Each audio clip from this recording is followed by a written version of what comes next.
The decadent tales of Bridgerton, they are back. But this time, the story takes a look into the past. Take a look. Your Highness. Walk with me. I have questions. That is not how it is done, Your Highness. What do you mean? Well, you walk there and I walk back here, Your Highness. You cannot walk with me. I'm always with you, Your Highness. 5 paces behind. 5 paces behind. 5 paces behind. Always. Always, Your Highness. You are always there.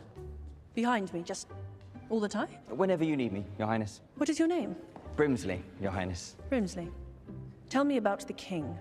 He is the king, Your Highness. And playing Brimsley in the new limited series Queen Charlotte, a Bridgerton story, is actor Sam Clemmett. And he's joining us live this morning here in the studio. Welcome, Sam. Thank so great you very to have much. you. Thank you for having me. Yes. So we heard the story that you were actually offered a role in the second season of Bridgerton, Yes. right? But you turned it down because your agent said, don't take it. Yeah, well, so I've had a bit of back and forth with the Bridgerton franchise for quite a while. I first auditioned for the original first season back in 2019. I think it was for Colin Bridgerton, and then since then I've read for a series of other parts, and then they offered me quite a small role in the second season, and we come off the back of the pandemic, and I said to my agent, look, I think this is a good idea. You know, it's been very sparse for work for everybody. And he went, just hold out, because they seem to really like you for a bigger part, and it could pay its dues further down the line. So I trusted him, and I was like, I need some money, but I didn't go for it. And if I had taken that, I wouldn't be here doing Brimsley now. So it's worked out very well. Yes, congratulations. You know, thank you. Sometimes you gotta listen to those agents. I don't trust mine sometimes. It's one of the best bit of agency he's ever done. Okay, so now you play young Brimsley. Yes. Tell us a little bit about him. So he is the Queen's man. He's a butler, and he's so meticulous and precise. He knows everything about his job. He has grown up in the court.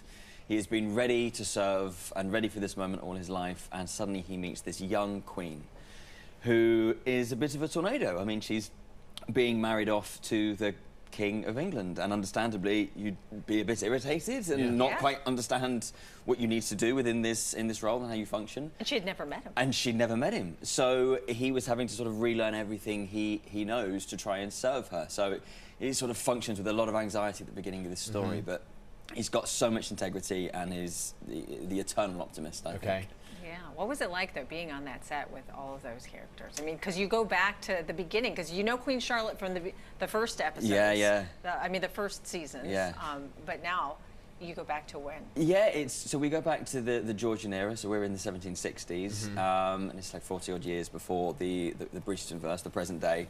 And we see these characters grow from the beginning and start to put more flesh to these bones and understand who they are and what makes them tick and the beginnings of King Georgian. Well, you brought it up, so you're talking flesh and bones. So you know that's what people associate with Bridgerton. So you know, what was it like being in some of these steamy, kind of sexy scenes? Yeah, I mean that is a huge part of the show, isn't it? It's very, very, very sexy and very raunchy.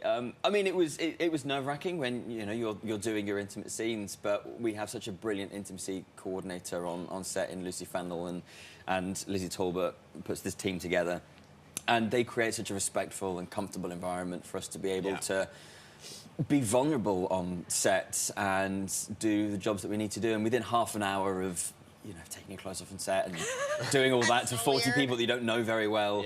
You just sort of find the absurdity in the whole thing. And it actually ends up being quite a liberating experience. So freeing, exactly. Just a little bit. Yeah, more ways than one. But this experience is much different than when you did theatre here in New York. Yes, very different. I mean, TV itself is a completely different beast, but yeah, being on Broadway was a very different experience. I did Harry Potter and the Cursed Child for 15 months, which was just up the road on 42nd and 43rd Street, and they've now called that part Cursed Child Way, I believe. It's now got a new name. So we did that 5 years ago now. That's insane. Insane, and this show is still running, and I'm hugely proud of it. Have you been able to see it at all? Yes, I have. I saw it when it was still 2 shows. Very good, very good. It's amazing. Oh, good. I gotta get into the Harry Potter world. I guess you I'm way behind. He's still a muggle. Come on. I don't even know. He's got to become a wizard. A what? It's like a regular person. Muggle. A what? Yeah. A muggle. Oh, You're not from a wizarding family. Yes. Come on. I'm sorry. I'm a Hufflepuff. I'm a Hufflepuff. Are you really? Yes. Oh, great to meet you, Hufflepuff. Great to meet you. What do we think Dan would be? I don't know. Oh. A Hufflepuff. He's so Hufflepuff? sweet. I think he's Okay, a Hufflepuff. Hufflepuff. Hufflepuff or Ravenclaw? Is Ravenclaw bad? But not. No. Ravenclaw's good. Very wise people. Yes. But not a Slytherin. No. You're not a Slytherin. Maybe Gryffindor. No, you can come Anyway. back. We'll have you back. You So see what I'm great. doing? So great to have you on. Thank you very much for having me. Looking forward to finishing this Yes, season. please. I hope Yes. you enjoy the rest of it. Awesome. Queen Charlotte now streaming everybody on Netflix. Great to have you here, Sam. Thank Thank you so much. It's such good stuff.